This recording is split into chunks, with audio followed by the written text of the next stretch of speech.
Террористов, захвативших заложников в ростовском СИЗО, уничтожил спецназ. В СПЧ заявили о немыслимых нарушениях. Телеграм-каналы пишут о значительном кадровом дефиците в системе ФСИН и низких зарплатах. Кулеба заявил, на следующий мирный саммит позовут Москву. Это случится скоро и завершит конфликт. Трамп угрожает быстро сократить помощь США Украине в случае переизбрания. Все больше людей избегают новостей из-за конфликтов на Украине и в секторе Газа. Столтенберг. Страны НАТО начали консультации по вопросу приведения ядерного оружия в состояние боевой готовности. Пхеньян летит Путин.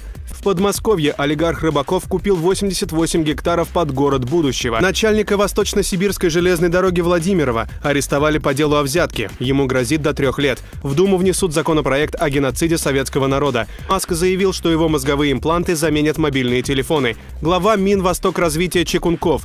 Сегодняшний строй в России можно назвать патриотическим социализмом. Террористов, захвативших заложников в ростовском СИЗО, уничтожил спецназ. В